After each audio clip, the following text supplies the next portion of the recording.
हिंदुत्व और डॉक्टर अंबेडकर वर्षों से वामपंथी अंबेडकर को हिंदुत्व के विरोधी के रूप में पेश करने की कोशिश करते रहे हैं। लेकिन सच्चाई यह है कि उनका जीवन, कार्य और दर्शन भारतीय संवेदनशीलता, हिंदू एकता की उत्कट इच्छा और सांस्कृतिक राष्ट्रवाद पर आधारित थे। हिंदुत्व के हमारे इतिहास का छठा भाग। भारतीय संविधान के मुख्य निर्माता डॉक्टर भीमराव रामजी अंबेडकर 1891-1956 को आधुनिक राजनीतिक चर्चा में हिंदुत्व के विरोधी के रूप में देखा जाता है। खास तौर पर सोवियत संघ के पतन के बाद पश्चिम में दक्षिण पूर्व एशियाई अध्ययन विभागों के अकादमिक कार्यकर्ताओं ने डॉक्टर अंबेडकर की खोज की और उन्हें सामान्य रूप से भारतीय राज्य और विशेष रूप से हिंदू धर्म के खिलाफ एक प्रतीक के रूप में फिर से पेश किया। दिलचस्प बात यह है कि वामपंथियों ने डॉक्टर अंबेडकर की इस फिर से पेश की गई छवि को पूरे दिल से अपनाया। हालांकि विडंबना यह है कि अगर दलित आंदोलनों के बाहर भारत में कोई ऐसा संगठन है जिसने 1930 के दशक से लेकर आज तक लगातार डॉक्टर अंबेडकर को अपनाया है, तो वह राष्ट्रीय स्वयंसेवक संघ (RSS) है। वामपंथी विचारधारा के कुछ मुख्यधारा के शिक्षाविदों ने हिंदू राष्ट्रवादियों, खासकर तथाकथित संघ परिवार के डॉक्टर अंबेडकर और अन्य स्थानीय दलित प्रतीकों के प्रति इस लंबे समय से चले आ रहे आकर्षण को भगवा एजेंडे के लिए उन्हें हथियाने के प्रयास के रूप में चित्रित करने का प्रयास किया है। हालांकि ऐसे अध्ययनों ने न केवल डॉक्टर अंबेडकर बल्कि सामान्य जाति विरोधी सुधार आंदोलनों और उनके ऐतिहासिक अभिसरण बिंदुओं के साथ हिंदू राष्ट्रवादियों के दीर्घकालिक संबंधों को नजरअंदाज कर दिया है। सांस्कृतिक राष्ट्रवाद 1916 की शुरुआत में कोलंबिया विश्वविद्यालय के मानव विज्ञान सेमिनार में प्रस्तुत अपने प्रसिद्ध पेपर में डॉक्टर अंबेडकर ने एक अवलोकन किया जो आज भारतीय संदर्भ में सांस्कृतिक राष्ट्रवाद की परिभाषा बन सकता है। यह माना जा सकता है कि भारत के लोगों को बनाने वाली विभिन्न नस्लों का पूर्ण एकीकरण नहीं हुआ है और भारत की सीमाओं के भीतर से आने वाले किसी यात्री को पूर्व का शरीर और यहाँ तक कि रंग भी पश्चिम से अलग दिखाई देता है, जैसा कि दक्षिण का उत्तर से। लेकिन एकीकरण कभी भी किसी भी लोगों के लिए समरूपता का एकमात्र मानदंड नहीं हो सकता है। जातीय रूप से सभी लोग विषम हैं। ये संस्कृति की एकता है जो समरूपता का आधार है। इसे मानकर मैं ये कहने का साहस करता हूं कि ऐसा कोई देश नहीं है जो अपनी संस्कृति की एकता के संबंध में भारतीय प्रायद्वीप का मुकाबला कर सके। इसकी न केवल भौगोलिक एकता है बल्कि इन सबसे ऊपर इसकी एक गहरी और बहुत अधिक मौलिक एकता है, एक निर्विवाद सांस्कृतिक एकता जो देश को एक छोर से दूसरे छोर तक कवर करती है। इस संदर्भ में जाति डॉक्टर अंबेडकर के लिए एक समस्या बन जाती है, इस एकरूपता के हिस्से के रूप में नहीं बल्कि इसलिए क्योंकि यह पहले से ही एकरूप इकाई का विभाजन है। दूसरे शब्दों में ये भारतीय समाज की सांस्कृतिक एकता को खंडित करती है और इस तरह भारतीयों में राष्ट्रीय भावना के विकास को बाधित करती है। डॉक्टर अंबेडकर 1940 में उसी विषय पर फिर से आए।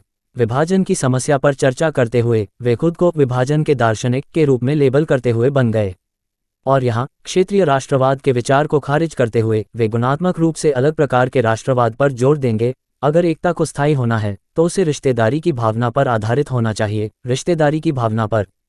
संक्षेप में यह आध्यात्मिक होना चाहिए। इन विचारों के प्रकाश में देखा जाए तो पाकिस्तान और हिंदुस्तान के बीच एकता एक मिथक है। वास्तव में हिंदुस्तान और बर्मा के बीच, पाकिस्तान और हिंदुस्तान के बीच जितनी एकता है उससे कहीं ज्यादा आध्यात्मिक एकता हिंदुस्तान और बर्मा के बीच है। थॉट्स ऑन पाकिस्तान 1941 उन्होंने विभाजन थॉट्स ऑन पाकिस्तान 1941 उन्होंने विभाजन को उचित ठहराया था क्योंकि जैसा कि उन्होंने उसी लेख में लिखा है, सिख कुल्हाड़ी भी इस्लामवादी साम्राज्यवाद का विरोध नहीं कर सकती थी जो उत्तरी भारत को उस आध्यात्मिक और सांस्कृतिक एकता की ओर लौटने से रोक रही थी जिसके द्वारा वह हवेन थासांग से पहले शेष भारत से बंधा हुआ था। डॉक्टर अंबेडकर ने हमेशा आधुनिक राष्ट्र राज्य निर्माण के आधार के रूप में इस आध्यात्मिक और सांस्कृतिक एकता पर जोर दिया और उन्होंने इसमें वैदिक और बौद्ध दोनों के योगदान पर जोर दिया। इस प्रकार वे हिंदू संगठनों द्वारा जोर दिए जा रहे उस विचार को मजबूत कर रहे थे, एक बड़ी अखिल हिंदू पहचान के हिस्से के रूप में बौद्ध वैदिक जैविक भाईचारा स्तर ग्राहक। डॉक्टर अंबेडकर का योगदान भारतीय सांस्कृतिक एकता की ऐतिहासिक वास्तविकता को आगे बढ़ाने और उसके आधार पर केंद्रीकृत राष्ट्रीय संरचनाओं का निर्माण करने में निहित है जो ठोस रूप से भारत की एकता को मजबूत करेगा। 1939 में गोखले स्कूल ऑफ पॉलिटिक्स में काले मेमोरियल लेक्चर देते हुए उन्होंने स्वीकार किया कि वे एकात्मक सरकार के पक्षधर थे। उन्होंने कहा था, मुझे लगता है कि भारत को इसकी जरूरत है। जाति उन्मूलन के लिए संगठन का तर्क। उनकी जाति उन्मूलन परियोजना हमेशा हिंदू संगठन एकता के दृष्टिकोण से रेखांकित की गई थी। हिंदू संगठन एक शब्द था जिसे हिंदू राष्ट्रवादी स्वामी श्रद्धानंद ने प्रचलित किया था। डॉक्टर अंबेडकर ने हिंदुओं को आगाह किया कि आने वाली लड़ाइयों में वे एक विभाजित ताकत बन जाएंगे और उनकी एकता भले ही हासिल हो जाए, अगर हिंदू समाज जातिवादी बना रहा तो वह टिकाऊ नहीं होगी। 1933 में महात्मा गांधी ने डॉक्टर अंबेडकर से अपनी पत्रिका हरिजन के लिए एक संदेश लिखने को कहा। अंबेडकर ने एक स्पष्ट संदेश लिखा जो 11 फरवरी के अंक में प्रकाशित हुआ। ये संदेश स्पष्ट और सबसे महत्वपूर्ण बात ये थी कि यह भविष्य सूचक था। जाति व्यवस्था का एक उपोत्पाद जाति बहिष्कृत होना है। जब तक जातियां रहेंगी तब तक बहिष्कृत लोग रहेंगे। जाति व्यवस्था के विनाश के अलावा कोई भी चीज़ बहिष्कृत लोगों को मुक्ति नहीं दिला सकती। हिंदू धर्म को इस घृणित और क्रूर हठधर्मिता से मुक्त करने के अलावा कोई भी चीज़ हिंदुओं को बचाने और आने वाले संघर्ष में उनके अस्तित्व को सुनिश्चित करने में मदद नहीं कर सकती। उन्होंने जिस आने वाले संघर्ष की कल्पना की थी वह विभाजन और विभाजन पूर्व दंगे थे जो विभाजित हिंदुओं की आबादी पर एक सुनियोजित रणनीति का हिस्सा थे। ये न्याय की उनकी खोज और हिंदुओं के अस्तित्व के बारे में उनकी निरंतर चिंता थी जिसने उन्हें एक ऐसे विकल्प की खोज पर प्रेरित किया जो भारत के हिंदुओं के बीच एकता ला सके। अपनी क्लासिक रचना जाति का विनाश 1944 में डॉक्टर अंबेडकर ने स्पष्ट किया कि यह जाति ही थी जो अन्य धर्मावलंबियों को हिंदू धर्म में धर्मांतरित होने से रोक रही थी। हिंदू धर्म के बारे में उनका दृष्टिकोण एक एकजुट मजबूत हिंदू धर्म है, युद्ध के लिए तैयार और अब्राहमिक धर्मों से मुकाबला करने के लिए तैयार। इस दृष्टिकोण को साकार करने के लिए केवल एक बड़ी महत्वपूर्ण बाधा है और वह है जाति। इसलिए इसे खत्म करना होगा, न केवल हिंदू धर्म के जीवित रहने के लिए बल्कि इसके समृद्ध होने के लिए भी। जब तक जाति रहेगी तब तक संगठन नहीं रहेगा और जब तक संगठन नहीं रहेगा हिंदू कमजोर और दब्बू रहेगा। उदासीनता सबसे खराब बीमारी है जो लोगों को संक्रमित कर सकती है। हिंदू इतना उदासीन क्यों है? मेरी राय में यह उदासीनता जाति व्यवस्था का परिणाम है जिसने संगठन और अच्छे उद्देश्य के लिए सहयोग को भी असंभव बना दिया है। जाति उन्मूलन के बारे में संगठन का दृष्टिकोण उनकी अभिव्यक्ति का एक स्थायी विषय था। उन्होंने जाति उन्मूलन पर अपने लंबे निबंध का समापन इस प्रकार किया, यदि आप स्वराज की रक्षा नहीं कर सकते तो उसका कोई फायदा नहीं है। स्वराज की रक्षा करने से भी अधिक महत्वपूर्ण स्वराज के अंतर्गत हिंदुओं की रक्षा करना है। मेरी राय में जब हिंदू समाज जातिविहीन समाज बन जाएगा तभी वह अपनी रक्षा करने के लिए पर्याप्त शक्ति प्राप्त कर सकेगा। ऐसी आंतरिक शक्ति के बिना हिंदुओं के लिए स्वराज गुलामी की ओर एक कदम मात्र साबित हो सकता है। इस संदर्भ में कोई यह समझ सकता है कि कैसे वह हिंदू राष्ट्रवादियों द्वारा किए गए सभी वास्तविक सुधार कार्यों की अत्यधिक सराहना करते थे, बजाय इसके कि वे उन्हें प्रतिस्पर्धा के रूप में देखते या अपने क्षेत्र को हड़पने वाले के रूप में देखते। उन्होंने हिंदू महासभा के दोनों नेताओं वीडी सावरकर और स्वामी श्रद्धानंद के कार्यों के लिए खुले तौर पर प्रशंसा व्यक्त की। राजा विद्रोही प्रशंसा व्यक्त की। राजा विद्रोही संबंध शायद इसके बीज के लिए डॉक्टर अंबेडकर के सबसे शुरुआती और सबसे महत्वपूर्ण लाभार्थियों में से एक पर हिंदू राष्ट्रवादी प्रभावों को देखना चाहिए। सयाजीराव गायकवाड़ तृतीय 1863-1939 बड़ौदा के महाराजा हिंदू राज्य निर्माता शिवाजी की उपलब्धियों से प्रभावित थे और उन्होंने अपने प्रशासन में शानदार मराठा के कुछ गुणों को प्रकट किया था। राजा को सावरकर के राष्ट्रवादी क्रांतिकारी आंदोलन के प्रति भी सहानुभूति थी। महाराजा के नाई शंकर वाघ के माध्यम से ही सावरकर और सयाजीराव का संपर्क हुआ था। महाराजा के सामाजिक सुधार के प्रति उत्साह को सीधे तौर पर उनके हिंदू राष्ट्रवाद से जोड़ा जा सकता है। 1905 में उन्होंने आर्य समाज के एक दूत पंडित आत्माराम को नियुक्त किया था, जिन्हें जबरन इस्लाम और ईसाई धर्म में धर्मांतरित हिंदुओं के लिए शुद्धि समारोह आयोजित करने का काम सौंपा गया था। पंडित को दलितों को सशक्त बनाने की जिम्मेदारी भी दी गई थी। आर्य समाज की गतिविधियों के परिणामस्वरूप ऐसी संस्थाएं बनी जिन्होंने जातिगत विभाजन को नज़रअंदाज करते हुए एक अखिल हिंदू पहचान बनाई। 1911 तक समाज जातिगत अलगाव की गहरी जड़ें जमाए हुए प्रथा को खत्म करने के उद्देश्य से सूरत में एक बोर्डिंग हाउस भी स्थापित करने में सक्षम हो गया था। डॉक्टर अंबेडकर को सबसे पहले राजा से समर्थन मिला था, जिनकी सुधार के प्रति उत्सुकता हिंदू संगठन के प्रति उनकी चिंता में निहित थी। संयोग से बड़ौदा के राजा ने राष्ट्रवादी विचारक और आधुनिक समय के अध्यात्मवादी श्री अरबिंदो को अपना निजी सचिव नियुक्त किया और फिर उन्हें बड़ौदा कॉलेज का उप प्राचार्य बना दिया। श्री अरबिंदो की खुद की अवधारणा थी कि कठोर जाति व्यवस्था अलोकतांत्रिक थी और उन्होंने उपनिषदों में स्वतंत्रता, समानता और बंधुत्व की आध्यात्मिकता देखी, एक अवधारणा जिसे हम हिंदू धर्म के भारतीय पुनर्गठन प्रदान करने के डॉक्टर अंबेडकर के प्रयासों में बार बार देखते हैं। सावरकर ने बिना किसी लाग लपेट के कहा था कि शास्त्र आधारित जाति व्यवस्था एक मानसिक बीमारी है और उन्होंने हिंदू मानस को ग्रसित करने वाली इस बीमारी का इलाज सुझाया था। जब मन इसे स्वीकार करने से इनकार कर देता है तो ये बीमारी तुरंत ठीक हो जाती है। जबकि हिंदू नेतृत्व की पूरी पारंपरिक रूढ़िवादिता हिंदू धर्म के आधार के रूप में वर्ण व्यवस्था को एक बुत बना रही थी, सावरकर ने घोषणा की थी, चतुर्वर्ण्य और जाति विभाजन दोनों ही प्रथाएं हैं, वे सनातन धर्म के साथ मेल नहीं खाते। अगर जाति विभाजन जैसी वर्तमान विकृति को नष्ट कर दिया जाए तो सनातन धर्म खत्म नहीं होगा। अस्पृश्यता के संबंध में सावरकर की आवाज, हालांकि एकांत में थी, स्पष्ट थी। अपने लाखों सहधर्मावलंबियों को अछूत और जानवरों से भी बदतर समझना न केवल मानवता का अपमान है, बल्कि हमारी आत्मा की पवित्रता का भी अपमान है। मेरा दृढ़ विश्वास है कि इसीलिए अस्पृश्यता को मूल रूप से मिटाया जाना चाहिए। अस्पृश्यता इसलिए भी खत्म होनी चाहिए क्योंकि इसका उन्मूलन हमारे हिंदू समाज के हित में है। लेकिन अगर हिंदू समाज को उस प्रथा से आंशिक लाभ भी होता तो भी मैं उसका उतने ही जोश से विरोध करता। जब मैं किसी को इसलिए छूने से मना करता हूं क्योंकि वह किसी खास समुदाय में पैदा हुआ है, लेकिन बिल्लियों और कुत्तों के साथ खेलता हूं, तो मैं मानवता के खिलाफ सबसे जघन्य अपराध करता हूं।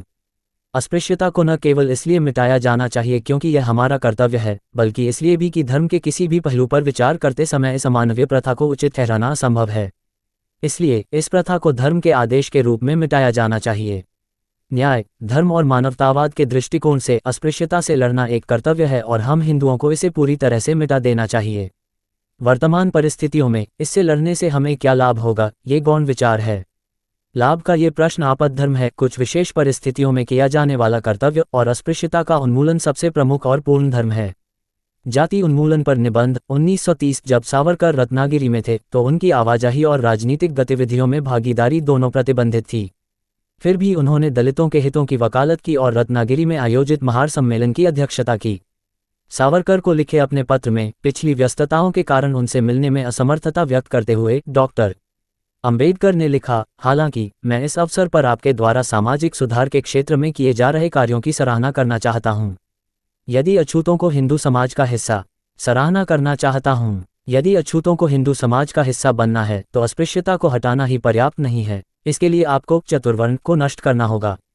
मुझे खुशी है कि आप उन बहुत कम नेताओं में से एक हैं जिन्होंने इसे महसूस किया है।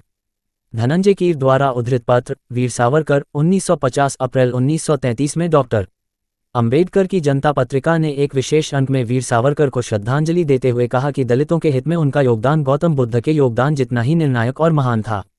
1948 में जब सावरकर को गांधी हत्या के आरोप में गिरफ्तार किया गया तो डॉक्टर अंबेडकर ने वीर सावरकर का बचाव किया। हत्या के सबसे प्रामाणिक इतिहासकार मनोहर मालगोंडकर, जिन्होंने इस विषय पर निर्णायक खंड the man who killed Gandhi 1978 लिखा, ने 2008 में खुलासा किया कि उनके लिए कुछ महत्वपूर्ण तथ्यों को छोड़ना जरूरी हो गया था, जैसे कि उदाहरण के लिए डॉक्टर भीमराव अंबेडकर द्वारा श्री एल.बी. बोपटकर को दिया गया गुप्त आश्वासन कि उनके मुवक्किल श्री वी.डी. सावरकर को सबसे कमजोर आधार पर हत्या के संदिग्ध के रूप में फंसाया गया था। लेखक द्वारा 2008 संस्करण की भूमिका से श्रद्धानंद और अंबेडकर, डॉक्टर अंबेडकर द्वारा उच्च सम्मान प्राप्त एक अन्य व्यक्ति स्वामी श्रद्धानंद थे। स्वामी हिंदू संगठन आंदोलन के अग्रणी नेता थे। वे एक ऐसे हिंदू नेता थे जिन्हें इस बात का पूरा एहसास था कि संगठन को सही मायनों में हासिल करने के लिए जातिवाद को खत्म करना होगा। एक अडिग देशभक्त के रूप में वे खिलाफत आंदोलन के दौरान गांधीवादी आंदोलन के अग्रणी नेताओं में से एक थे। जलियांवाला बाग हत्याकांड के ठीक बाद जब कांग्रेस में कोई भी पंजाब में कांग्रेस के अधिवेशन की अध्यक्षता करने के लिए तैयार नहीं था, तब वे आगे आए और अमृतसर में कांग्रेस कमेटी के अधिवेशन की बहादुरी से अध्यक्षता की। उन्होंने जातिवाद पर बार बार हमला किया और दलितों के अधिकारों की रक्षा की। उन्होंने दिल्ली में दलित उद्धार सभा की स्थापना की। वे दलितों के उत्थान और मुक्ति के लिए तब तक काम करते रहे जब तक कि 1926 में एक इस्लामी कट्टरपंथी की गोलियों से उनकी दुखद मृत्यु नहीं हो गई। वे शुरू में दलितों को उनके अधिकार दिलाने के लिए गांधीवादी आंदोलन के भी सक्रिय समर्थक थे। हालांकि उन्हें जल्द ही पता चल गया कि गांधीवादी नेतृत्व दलित मुक्ति के लिए उतना प्रतिबद्ध नहीं था जितना स्वामी ने उम्मीद की थी। हताश होकर उन्होंने 9 सितंबर 1921 को गांधी जी को लिखा, दिल्ली और आगरा के चमारों की बस यही मांग है कि उन्हें हिंदुओं और मुसलमानों द्वारा इस्तेमाल किए जाने वाले कुओं से पानी भरने की अनुमति दी जाए और उन्हें हिंदू प्याओं से बांस या पत्तों के माध्यम से पानी न दिया जाए। ऐसा लगता है कि कांग्रेस कमेटी के लिए ये भी पूरा करना असंभव है। नागपुर में आपने ये तय किया था कि 12 महीनों के भीतर स्वराज्य प्राप्त करने की शर्तों में से एक ये है कि दलित वर्गों को उनके अधिकार दिए जाएं और उनके उत्थान की उपलब्धि का इंतजार किए बिना आपने यह आदेश दिया कि अगर 30 सितंबर तक विदेशी कपड़ों का पूर्ण बहिष्कार किया जाता है तो 1 अक्टूबर को स्वराज्य एक सिद्ध तथ्य होगा। मैं अपनी सीमित ऊर्जा को दलित वर्गों के उत्थान में लगाना चाहता हूँ। मैं यह नहीं समझ पा रहा हूं कि हमारे तथाकथित अछूत भाइयों के साथ आए बिना प्राप्त स्वराज्य भारतीय राष्ट्र के लिए लाभकारी साबित होगा या नहीं। 1922 में उन्हें कांग्रेस की दलित वर्ग उपसमिति से इस्तीफा देना पड़ा। इसके बाद 19 अगस्त 1923 को हिंदू महासभा के वार्षिक अधिवेशन में स्वामी ने हिंदू समाज से अस्पृश्यता के कलंक को हमेशा के लिए मिटाने के लिए एक बड़ी कार्ययोजना पेश की।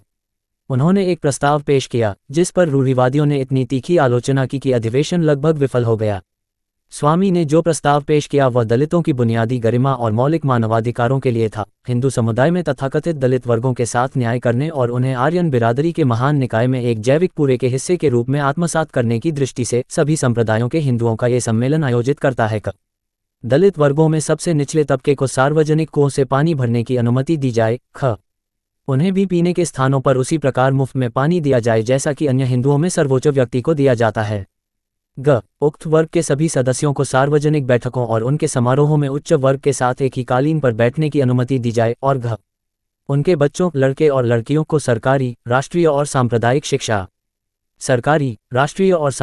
शिक्षा संस्थानों में स्वतंत्र रूप से प्रवेश करने और शिक्षण समय में अन्य हिंदू और गैर हिंदू बच्चों के साथ एक ही फॉर्म में बैठने की अनुमति दी जानी चाहिए। डॉक्टर अंबेडकर ने स्वामी श्रद्धानंद की खुलकर प्रशंसा की। हालांकि वे हिंदू महासभा की एक राजनीतिक पार्टी के रूप में आलोचना करते थे क्योंकि महासभा के कई प्रमुख नेता बहुत रूढ़िवादी और सामाजिक रूप से स्थिर थे, लेकिन उन्होंने स्वामी को दलितों के लिए एक बहुत ही ईमानदार योद्धा पाया। अपनी अत्यंत आलोचनात्मक पुस्तक कांग्रेस और गांधी ने अछूतों के साथ क्या किया में डॉक्टर अंबेडकर ने कांग्रेस नेतृत्व द्वारा दलित उत्थान कार्यक्रम को जल्दबाजी में त्यागने के तरीके की जांच की है। क्या ऐसा इसलिए था क्योंकि कांग्रेस चाहती थी कि यह योजना मामूली हो और इसकी लागत 2 से 5 लाख रुपये से अधिक न हो, लेकिन उन्हें लगा कि इस दृष्टिकोण से उन्होंने स्वामी श्रद्धानंद को समिति में शामिल करके गलती की है और स्वामी को एक बड़ी योजना के साथ सामना करने की अनुमति नहीं दी, जिसे कांग्रेस न तो स्वीकार कर सकती थी और न ही अस्वीकार। कांग्रेस ने पहले तो उन्हें संयोजक बनाने से इनकार करना और बाद में समिति को भंग करके हिंदू महासभा को काम सौंपना बेहतर समझा। परिस्थितियां इस निष्कर्ष के बिल्कुल खिलाफ नहीं थीं। स्वामी अछूतों के सबसे बड़े और सबसे ईमानदार समर्थक थे। इसमें जरा भी संदेह नहीं है कि अगर उन्होंने समिति में काम किया होता तो वे एक बहुत बड़ी योजना बना सकते थे।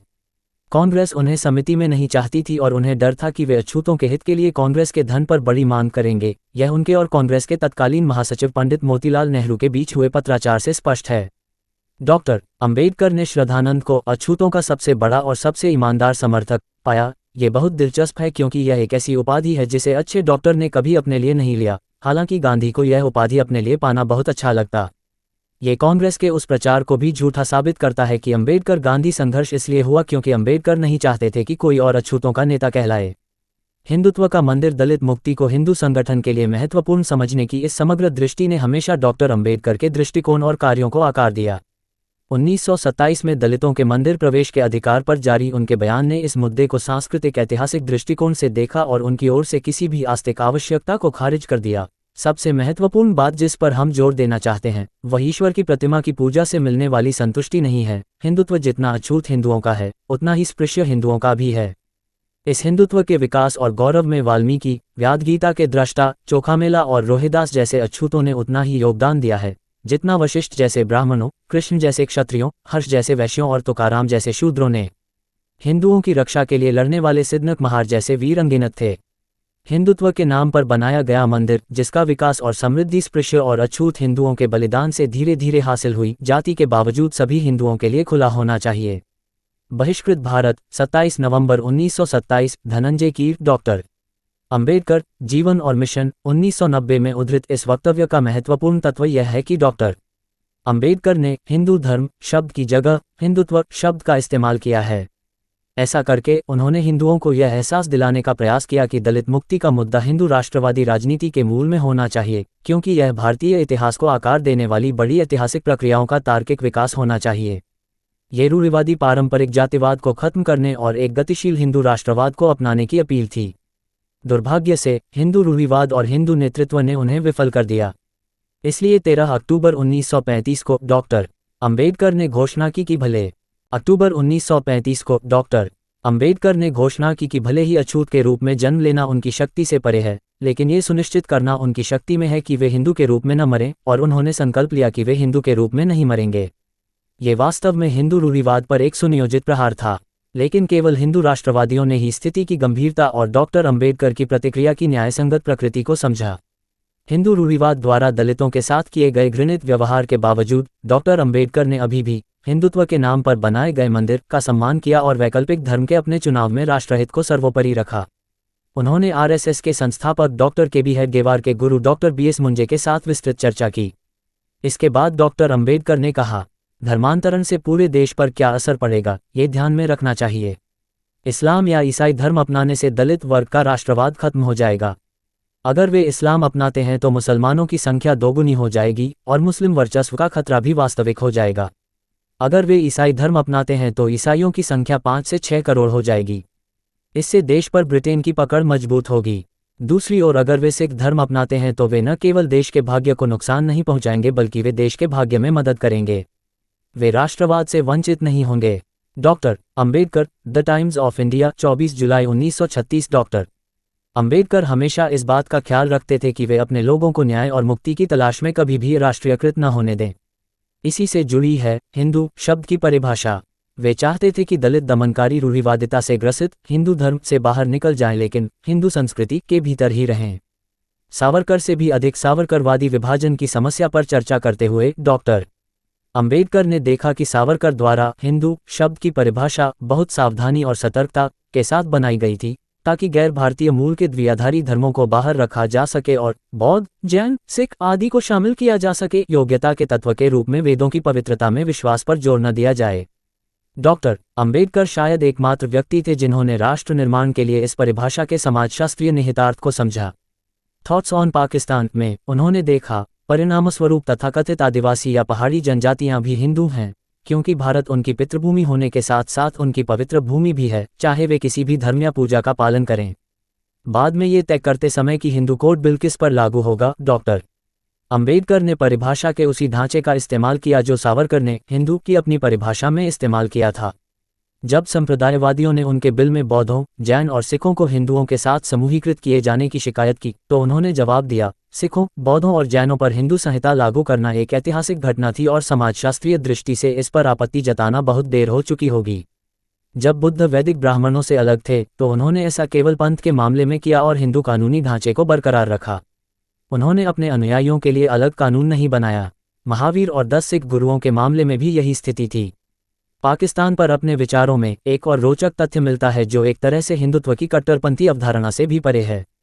सावरकर द्वारा पाकिस्तान के लिए प्रस्तावित विकल्प पर चर्चा करते समय वे इसमें एक स्पष्टवादिता, साहस और निश्चितता पाते हैं, लेकिन इसे अतार्किक नहीं तो विचित्र और भारत की सुरक्षा और संरक्षा के लिए सबसे खतरनाक स्थिति पैदा करने वाला कहकर खारिज कर देते हैं।